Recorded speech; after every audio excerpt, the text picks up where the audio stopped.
नमस्ते दोस्तों, स्वागत है आपका हमारे YouTube channel Hindi medium biology में। यहाँ हम आपको कक्षा 11वीं और 12वीं के जीव विज्ञान को पढ़ाते हैं और उसके नोट्स भी आपको बिल्कुल हिंदी में देते हैं। अगर आपको कक्षा 11वीं और 12वीं के जीव विज्ञान को पढ़ना है और उसके नोट्स आपको हिंदी में लेने हैं तो आप हमारे इस चैनल को सब्सक्राइब करें और बेल आइकन को दबा दें, जिससे कि मैं जब भी वीडियो अपलोड करूँ आपको नोटिफिकेशन सबसे पहले मिल जाए। तो चलिए हम आज की अपनी कक्षा स्टार्ट करते हैं। तो अभी जो है हम कक्षा 11वीं को पढ़ रहे हैं। कक्षा 11वीं में अध्याय 2 जीव जगत का वर्गीकरण पढ़ रहे हैं। इसमें जो है जीव जगत के वर्गीकरण में मैंने इससे पहले 5 भाग को मैंने पढ़ा दिया, मतलब 5 भाग मैंने पढ़ा चुका है। पहले आप उसको पढ़ ले, उसको पढ़ लीजिएगा आप, तो फिर आपको ये जो छठा भाग है जो मैं आज आपको भाग 6 पढ़ाऊंगा, तो ये चीज आपको अच्छे से समझ में आएगा। ठीक है, तो भाग 6 में हम अभी जो है हम प्रोटिस्टा जगत पढ़ रहे हैं। ठीक है, प्रोटिस्टा जगत में हम पढ़ रहे हैं। तो प्रोटिस्टा जगत में जो है आज हम पढ़ेंगे प्रोटोजोआ। ठीक है, इससे पहले तक में हमने पढ़ लिया है, इससे पहले हमने यूग्लिनॉइड पढ़ लिया है। ठीक है, अब वंश कवक पढ़ लिया, ये सब चीज हमने पढ़ लिया है। तो भाग 6 का जो सबसे मतलब प्रोटिस्टा जगत का जो सबसे लास्ट जो टॉपिक है वो है प्रोटोजोआ। ठीक है, इसके बाद जो है हम किसके बारे में पढ़ेंगे, कवक के बारे में पढ़ेंगे, कवक जगत के बारे में पढ़ेंगे। ठीक है, तो अभी जो हम प्रोटिस्टा जगत के बारे में पढ़ रहे हैं, प्रोटिस्टा जगत में हम लोग प्रोटोजोआ के बारे में आज पढ़ेंगे। ठीक है, तो चलिए देखते हैं प्रोटोजोआ क्या होता है।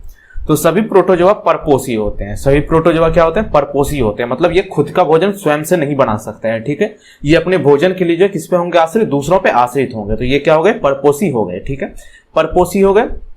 और स्वपोषी, स्वपोषी क्या होता है, जो खुद का भोजन स्वयं बना सकते हैं। लेकिन ये खुद का भोजन स्वयं नहीं बना सकते हैं क्योंकि इसमें क्या होता है हरित लवक अनुपस्थित होते हैं, जिसके कारण ये खुद का भोजन नहीं बना सकते हैं। ठीक है, तो ये क्या हो गए, परपोषी हो गए। ठीक है, और परपोषी होते हैं तो जो परभक्षी अथवा परजीवी के रूप में होते हैं। परभक्षी क्या हो गए, जैसे किसी जीव को ये पकड़कर खा जाते हैं। ठीक है, कोई छोटा जीव है तो उसको क्या करेंगे, उसका ये शिकार कर लेंगे और पकड़ के उसको खा जाएंगे। ठीक है, तो ये क्या हो गया, परभक्षी। और परजीवी किसको कहते हैं, परजीवी वैसे जीव को कहते हैं जो जैसे वो किसी के शरीर पर या किसी जीव के ऊपर आश्रित रहते हैं। ठीक है, मतलब वो परपोषी भी नहीं हुए, परजीवी वो हो गए। जैसे हमारे बॉडी में देख लीजिए, जैसे हमारे शरीर में देख लीजिए, हमारे शरीर में जैसे बाल में जीव होते हैं। ठीक है, तो वो क्या हो गए, हमारे लिए परजीवी हो गए। क्यों, क्योंकि वो उनको हमसे बेनिफिट है, वो हमसे भोजन ले रहे हैं, तो वो हमारे शरीर पे रह रहे हैं। तो कभी कभी वो हमारे शरीर के बाहर रहते हैं और कभी कभी वो हमारे शरीर के अंदर भी रहते हैं। ठीक है, तो परजीवी कौन हो गए, जो किसी भी जीव जंतु के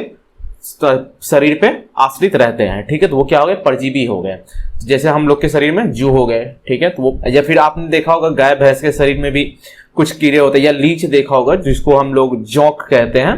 ठीक है, तो वो क्या होते हैं, गाय भैंस में चिपक जाते हैं, मतलब गाय भैंस से वो खून चूसते हैं। कभी कभी देखे होंगे आप, गाय भैंस के पैर में लग जाता है। कभी कभी हम लोग जब पानी में जाते हैं हम लोगों के भी पैर में वो कभी कभी लग जाता है। तो वो क्या करता है, हमसे ब्लड, हमारा जो ब्लड है, या गाय जो हो गए, भैंस हो गए, जीवों के जो ब्लड है वो उससे चूसते हैं। ठीक है, वो उनसे लेते हैं, तो वो क्या हो गए, उनके लिए भोजन हो गए, तो वो क्या हो गए, परजीवी हो गए। ठीक है, तो सभी प्रोटोजोआ परपोषी होते हैं, जो परभक्षी अथवा परजीवी के रूप में होते हैं। ठीक है, परभक्षी समझ गए कि जो प्रोटोजोआ जो है शिकार करेंगे, मतलब किसी भी छोटे जीव का शिकार करके उसको खा जाएंगे, वो क्या हो गए, परभक्षी हो गए।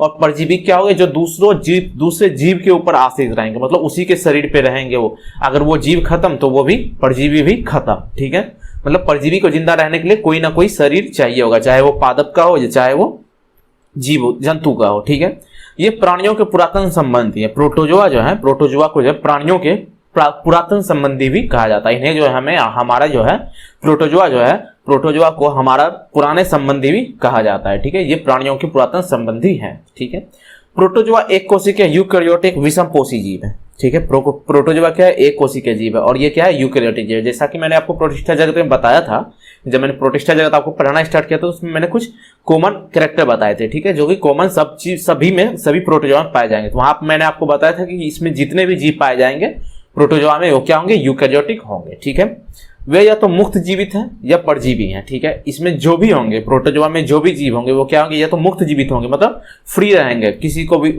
उनको किसी पे आश्रित नहीं रहे, या परजीवी हैं। ठीक है, या तो मुक्त जीवी है, मतलब मुक्त जीवित है, या परजीवी हैं। ठीक है, इनमें कोशिका भित्ति का अभाव होता है। ठीक है, प्रोटोजोआ में जो है कोशिका भित्ति का अभाव होता है, प्रोटोजोआ में कोशिका भित्ति नहीं होगी। ठीक है, प्रोटोजोआ जलीय वातावरण में पाए जाते हैं। प्रोटोजोआ कहाँ पाए जाएंगे, जलीय वातावरण में पाए जाएंगे, या तो वो मीठे पानी में पाए जा सकते हैं या महासागरों में पाए जा सकते हैं। ठीक है, कुछ मुक्त जीवित हैं और कुछ पौधे और जानवरों से में परजीवी हैं। ठीक है, परजीवी मैंने ऊपर आपको बताया क्या होता है। तो कुछ जो है मुक्त जीवित हैं, ठीक है, और कुछ जो है पौधों के में और जानवरों में परजीवी हैं, ठीक है।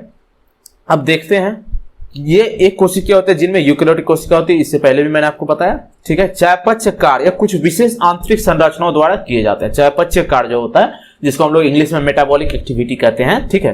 तो चयापचय कार्य कुछ विशेष आंतरिक संरचनाओं द्वारा किए जाते हैं, ठीक है। अब देखिए प्रोटोजोआ के 4 प्रमुख समूह हैं, ठीक है। प्रोटोजोआ के कितने प्रमुख समूह हैं? 4 प्रमुख समूह हैं, ठीक है। तो अब इसको हम पूरे अच्छे से पढ़ेंगे, इस चारों को जो है हम अच्छे से पढ़ेंगे। मैं आपको जो भी पढ़ाता हूं वो क्या पढ़ाता हूं? NCERT based. एनसीईआरटी में जो भी दिया रहता है मैं आपको उस हर चीज को कवर करता हूं और यहाँ पे मैं आपको उसको सरल भाषा में समझाने का प्रयास करता हूं, ठीक है।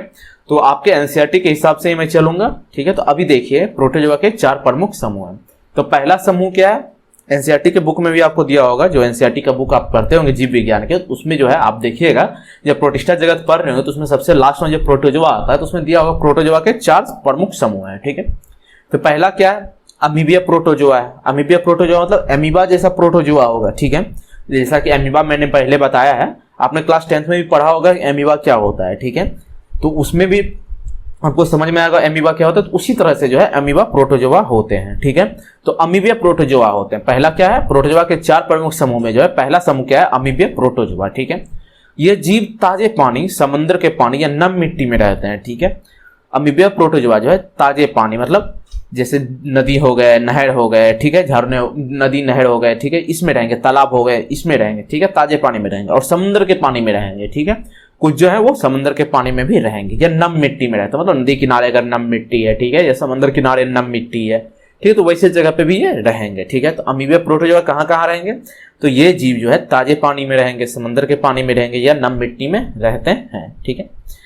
ये क्या है? चलते हैं और अमीबा की तरह कूटपादपों की सहायता से अपने शिकार को पकड़ लेते हैं, ठीक है। कूटपादपों की सहायता से कैसे ये अपने शिकार को पकड़ते हैं? तो देखिए ये क्या कहते हैं? चलते भी, मतलब एक जगह से दूसरी जगह भी जाते हैं, ठीक है। और जैसा कि मैंने आपको बताया अमीबिया प्रोटोजोआ था, जैसे अमीबा जो है कूटपादपों की सहायता से अपने शिकार को पकड़ लेते हैं, वैसे ही ये भी अपने शिकार को पकड़ लेते हैं। जैसे देखिए, जैसे मान के चलिए ये एक अमीबा है, तो ये क्या करता है? अपने शरीर का जो थोड़ा सा हिस्सा है वो एक इधर फैलाएगा और एक इधर फैलाएगा, ठीक है। अगर इसके पास कोई शिकार आया, थोड़ा सा उसको इधर बढ़ाया, थोड़ा सा इधर बढ़ाया, थोड़ा सा बढ़ाते बढ़ाते क्या करता है? वो शिकार को अंदर लेता है और बाहर वो बंद कर देता है, और उसको क्या करता है? वो अंदर ले लेता है, ठीक है। उसका जो भी भोजन होता है उसको शिकार करके अंदर ले लेता है, ठीक है, अपने शरीर के अंदर ले लेता है, उसके बाद उसका वो भक्षण करता है, ठीक है। इनके समुद्री प्रकारों की सतह पर सिलिका के कवच होते हैं। समंदर में जो मतलब सब पे नहीं होंगे, सब पे सिलिका के कवच नहीं होंगे, सारे जो मतलब जैसा कि मैंने आपको बताया ऊपर कि ताजे पानी में भी रहते हैं, ठीक है, समुद्र के पानी में या नम मिट्टी में भी रहते हैं, उन सब में नहीं होगा। किसमें सिर्फ होगा सिलिका? सिलिका सिर्फ वैसे जीव में होंगे जो समुद्र में होंगे, मतलब वैसे अमीबिया प्रोटोजोआ में होंगे जो समुद्र में पाए जाएंगे, ठीक है, सी में पाए जाएंगे। तो वैसे अमीबिया प्रोटोजोआ में क्या होंगे? सिलिका के कवच होंगे, ठीक है। उनमें से कुछ एंट अमीबा परजीवी हैं, ठीक है। अमीबिया प्रोटोजोआ में कुछ अमीबा परजीवी हैं, जैसे एंट अमीबा। एंट अमीबा क्या है? परजीवी है। एंट अमीबा क्या होते हैं? परजीवी होते हैं। एंट अमीबा कभी कभी हमारे शरीर के अंदर प्रवेश कर जाते हैं, तो जिसकी वजह से हमें डायरिया वगैरह हो जाता है। तो एंट अमीबा कैसे फैलता है? एंट अमीबा जो है, जैसे हम लोग का जो वेस्ट प्रोडक्ट होता है, ठीक है, हम लोग जो अपने शरीर से वेस्ट प्रोडक्ट सुबह सुबह निकालते हैं, तो वैसे जो होते हैं, तो हमारे शरीर में जो जैसे हमने निकाला सुबह वेस्ट प्रोडक्ट, ठीक है, तो उस पर कभी कभी क्या होता है? मक्खी जाके बैठ जाती है, ठीक है। मक्खी बैठी तो उसमें क्या किया उसने? एंट अमीबा जो उसमें होगा, एंट, इसका पूरा नाम एंट अमीबा हिस्टोलाइटिका है, ठीक है। तो उसमें जो एंट अमीबा होगा तो वो क्या होगा? मक्खी के पास चले आया, और मक्खी जब किसी भोजन पे बैठेगी, जैसे हम लोग भोजन करते हैं, तो अगर वो किसी भोजन पे बैठेगी तो वहां क्या करेगी? वो एंट अमीबा को छोड़ देगी, और जब हम उस भोजन को खाएंगे तो वो भोजन हमारे शरीर के अंदर जाएगा, हमारे लीवर में जाएगा भोजन, ठीक है। तो जब हमारे शरीर के अंदर वो भोजन जाएगा तो वहां पे एंट अमीबा क्या करेगा? हमारे शरीर को नुकसान पहुंचाना शुरू करेगा, ठीक है। तो उसमें क्या होगा? हमारा भोजन सही से डाइजेस्ट नहीं होगा, सही से पच नहीं पाएगा, ठीक है। तो उससे क्या होगा? हमें उल्टियां होंगी, दस्त होंगी, ठीक है। तो वो उसका क्या कारण होता है? वो जो हमारे अंदर जो उल्टियां होती है, दस्त होती है, डायरिया होती है, उसका क्या कारण है? तो एंट अमीबा उसका कारण है, ठीक है। एंट अमीबा के कारण हमें वो बीमारी होती है, ठीक है। अब दूसरा देखते हैं, कसावी प्रोटोजोआ, ठीक है। तो इस समूह के सदस्य या तो स्वतंत्र रहते हैं, ठीक है, क्या होंगे? या तो स्वतंत्र होंगे या परजीवी होंगे, ठीक है। या तो क्या होंगे? स्वतंत्र होंगे, मतलब इधर उधर घूमते रहेंगे और अपना भोजन के लिए दूसरे पे तो आश्रित रहते हैं, जैसा कि मैंने ऊपर पढ़ाया आपको, ये क्या होंगे? हाँ, ऊपर पढ़ाया था ना मैंने आपको, ये परपोषी होंगे, मतलब दूसरे के ऊपर डिपेंड होंगे अपने खाने, दूसरे के ऊपर आश्रित होंगे अपने भोजन के लिए, ठीक है। तो ये क्या होंगे, स्वतंत्र होंगे, मतलब स्वतंत्र का क्या मतलब है, किसी जीव के शरीर के ऊपर ये नहीं रहेंगे, ठीक है।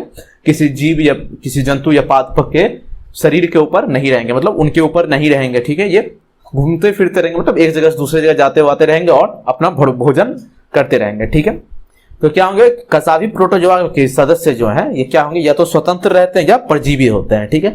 परजीवी मैंने आपको ऊपर भी बताया क्या होता है। तो इनके पास क्या होता है, कसाविका होता है, ठीक है। कसाविका आपको पता है ना क्या होता है, जैसे देखिए ये मान के चलिए ये एक कसावी प्रोटोजोआ है और इसके पीछे देखिए ये पूंछ जैसा जो निकला होता है, तो इसको क्या कहते हैं हम लोग, कसाविका कहते हैं, ठीक है। तो इसमें क्या होगा, कसाविका होगा, जैसा कि आपने नाम में ही पढ़ा कसावी प्रोटोजोआ, ठीक है। तो इसमें क्या होगा, इनके पास क्या होगा, कसाविका होता है, ठीक है।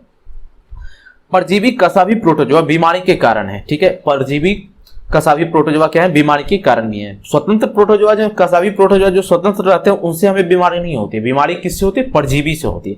परजीवी क्या है, जो हमारे शरीर पे रहते हैं, ठीक है, जैसे हमारे शरीर पे आके रहते हैं उनसे हमें बीमारी होती है, ठीक है। तो इनके पास जैसे मैंने आपको बताया परजीवी कसावी प्रोटोजोआ बीमारी के कारण है, ठीक है। तो इनसे कौन सी बीमारी होती है, तो जिनसे निद्रालु व्याधि नामक बीमारी के कारण बनते हैं, ठीक है। निद्रालु व्याधि नामक बीमारी मतलब क्या, बहुत नींद आएगा, ठीक है, जिसको कहते हैं हद से ज्यादा नींद आना। 24 घंटा में हम लोग 18 घंटा सो रहे हैं, 16 घंटा सो रहे हैं, ठीक है। जो भी व्यक्ति हैं अगर वो 18 घंटा सो रहे हैं, 16 घंटा सो रहे हैं, तो उसको क्या होगा, निद्रालु व्याधि नामक बीमारी हो गया, ठीक है। तो इस बीमारी से जो लोगों की जान भी चले जाते हैं, क्यों, क्योंकि इसमें जो है लोगों को बुखार भी आता है, और बुखार आने से क्या होता है, कभी कभी वो नींद में उनका बुखार जो बहुत ज्यादा आ गया और वो नींद में ही ऊपर चले जाते हैं, ठीक है। तो ये क्या होते हैं, बीमारी हानिकारक में। ये बीमारी कहाँ पाया जाता है, अफ्रीका के देशों में पाया जाता है। कहाँ पाया जाता है ये बीमारी, अफ्रीकी देशों में पाया जाता है, ठीक है। इसके बारे में हम लोग आगे विस्तार में पढ़ेंगे। तो अफ्रीकी देशों में ये बीमारी पाया जाता है, और ये बीमारी किससे होता है, तो एक मक्खी से होता है, ठीक है। किससे होता है, मक्खी से होता है, जिसको कि सीसी फ्लाई कहते हैं, ठीक है, सीसी मक्खी कहते हैं, ठीक है। हम लोग इसके बारे में विस्तार में आगे पढ़ेंगे, ठीक है। तो अभी आप इतना पढ़ लो कसावी प्रोटोजोआ क्या होता है, तो ठीक है। परजीवी कसावी प्रोटोजोआ बीमारी के कारण है जिनसे निद्रालु व्याधि नामक बीमारी के कारण बनते हैं, ठीक है। निद्रालु व्याधि नामक बीमारी समझ गए क्या होता है, ये बीमारी जिसको भी होगा उसको क्या होगा, बहुत ज्यादा नींद आएगी, मतलब 16 घंटे सो रहा है, 18 घंटे सो रहा है, मतलब बस सोए ही जा रहा है। और क्या होता है, कभी कभी यह बहुत हद तक क्या होता है, व्यक्ति इसमें डेथ भी हो जाते हैं, क्यों, क्योंकि जब वो सोए अगर इसका इलाज नहीं किया जाए, ठीक है, और वो सोचे कि मुझे ऐसा नींद आ रहा है, क्या होगा, वो किसी दिन सोए ऊपर चले जाएगा, ठीक है। तो ये किससे होता है, ट्रिपेनोसोमा जो प्रोटोजोआ होता है उसका क्या नाम है, ट्रिपेनोसोमा, ठीक है, ट्रिपेनोसोमा, ठीक है। तो कसावी प्रोटोजोआ जो है वो क्या होगा, ट्रिपेनोसोमा। ये जो प्रोटोजोआ है, ये जो कसावी प्रोटोजोआ है, इससे क्या होगा, हमें निद्रालु व्याधि नामक बीमारी होता है, ठीक है। पक्षाम्बी प्रोटोजोआ, ठीक है, पक्षाम्बी प्रोटोजोआ। अब देखिए पक्षाम्बी प्रोटोजोआ क्या होता है, पक्षाम्बी को क्या कहते हैं, इंग्लिश में हम लोग सीलिया कहते हैं, ठीक है। पक्षाम मतलब सीलिया, तो ये क्या होगा, सीलिएटेड प्रोटोजोआ मतलब पक्षाम्बी प्रोटोजोआ, ठीक है। अगर मैं कभी इसमें सीलिया बोल दूं तो आप समझ जाइएगा मैं क्या बोल रहा हूं, पक्षाम्ब बोल रहा हूं, ठीक है। तो क्या होता है, ये जलीय तथा सक्रिय रूप से गतिमान जीव है, ठीक है। ये जलीय तथा सक्रिय रूप से क्या है, गतिमान जीव है, मतलब एक जगह से दूसरी जगह जाते रहेंगे, क्योंकि इसमें पक्षाम्ब है, मतलब सीलिया है। सीलिया क्या करेगा, इनको एक जगह से दूसरी जगह तक जाने में मदद करेगा, ठीक है। तो और क्योंकि इनके शरीर में हजारों पक्षाम्ब की उपस्थिति होती है, देखिए मैंने जैसा कि आपको बोला, पक्षाम्ब जो है वो क्या होता है, इनको एक जगह से दूसरी जगह जाने में मदद करता है। ये वही चीज यहाँ लिखा हुआ है कि ये जलीय तथा सक्रिय रूप से गतिमान जीव हैं, क्योंकि इनके शरीर में हजारों पक्षाम्ब की उपस्थिति होती है।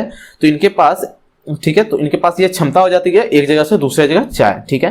तो देखिए जैसे ये मान के देखिए ये पैरामीशियम है, इसका एग्जांपल है, पक्षाम्बी प्रोटोजोआ का उदाहरण है ये। तो जैसे देखिए इसके चारों साइड ये छोटे छोटे आपको दिख रहे हैं बाहर निकले हुए लाइन, तो ये क्या है, इनका पक्षाम्ब है, मतलब सीलिया है, ठीक है। इनके मदद से क्या करते हैं, ये एक जगह से दूसरी जगह चलते हैं, ये हमेशा जो है इनको चलने में मदद करेगा और इनको भोजन के लिए भी ये मदद करेगा, ठीक है।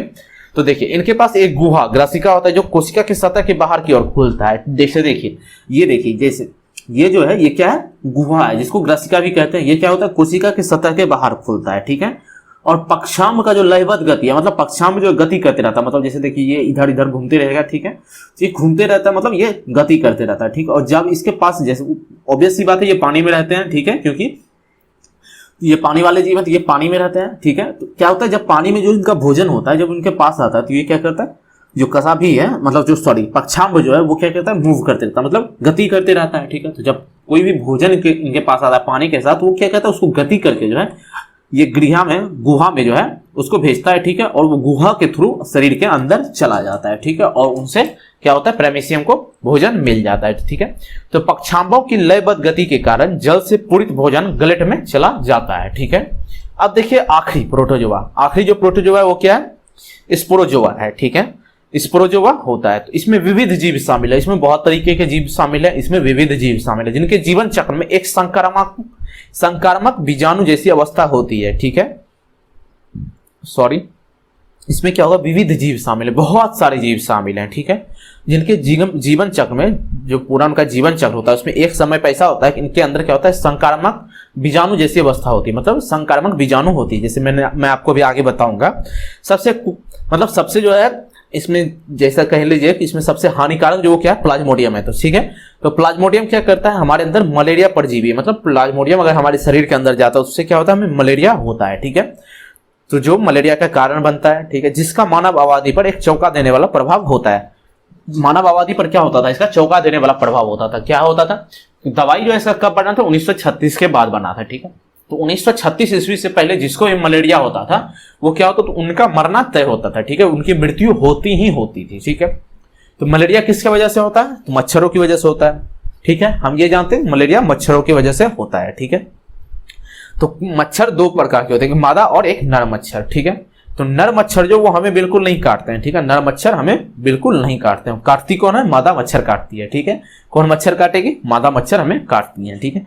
तो जब मादा मच्छर काटती है हमें, तो वो क्यों काटती है हमें, हमारे शरीर का उनका खून के, हमारे शरीर से जो ब्लड लेते हैं, खून लेते हैं, उनका जो उसको क्या उपयोग है, वो जो है उनका उपयोग किसमें करते हैं, अपने प्रजनन में करते हैं, ठीक है। वो अंडे देने में उसका उपयोग करते हैं, ठीक है। इन सब के बारे में हम लोग आगे विस्तार से पढ़ेंगे, ठीक है। तो जब वो हमें काटते हैं तो उनका जो सलाइवा होता है, ठीक है, उनके जो मुंह के अंदर जो सलाइवा होता है, ठीक है, उसमें क्या होता है, ये प्लाज्मोडियम होता है, ठीक है।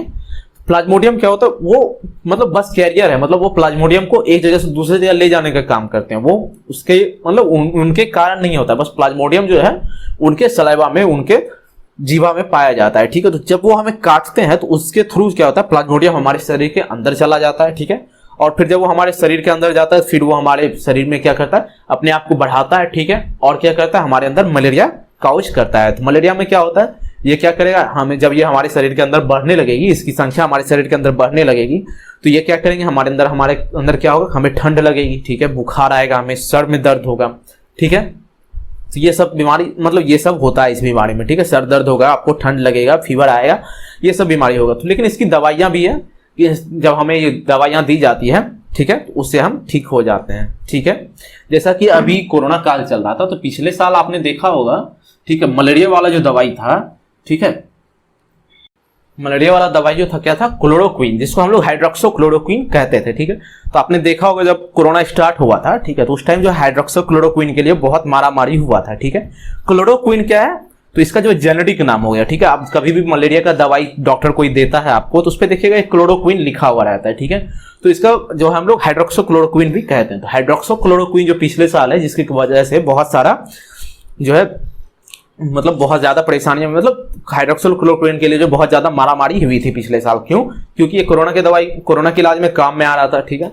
तो ये क्या है, हाइड्रोक्सीक्लोरोक्विन क्या है, ये मलेरिया के काम में आता है, ठीक है। मलेरिया जो होता है हमें उसमें जो है उसके इलाज के लिए क्या है, हम लोग इसका उपयोग करते हैं। तो जब हमें डॉक्टर ये क्लोरोक्विन दवाई देते हैं और जब हम इसका सेवन करते हैं, जब हमें मलेरिया होता है, जब हम इसको खाते हैं, तो ये क्या करते हैं, जो ये मलेरिया का साइकिल होता है, जो ये मलेरिया अपने आप को बढ़ा रहे तो उसको रोक देता है और उसको तोड़ देता है, और इसका क्या होता है, खत्म कर देता है इसको, ठीक है, और पूरा जड़ से खत्म कर देता है, और हमारा क्या होता है, मलेरिया जो हमें हुआ रहता है वो ठीक हो जाता है, ठीक है। तो समझ गए। तो क्या होता है कि स्पोरोजुआ जो है वो क्या है, जिसमें विविध प्रकार के जीव शामिल, मतलब इसमें बहुत सारे जीव शामिल हैं, ठीक है। उनके पूरे जीवन चक्र में एक संक्रामक बीजाणु जैसी अवस्था होती है, ठीक है। तो इसमें जो इनका जो पूरा जीवन चक्र होगा, इसमें क्या होगा, संक्रामक बीजाणु जैसी अवस्था होती है, ठीक है। इसमें जो सबसे ज्यादा हानिकारक वो क्या है, प्लाज्मोडियम है, जो कि हमारे लिए बहुत हानिकारक है, जिससे क्या होता है, हमें मलेरिया होता है, ठीक है।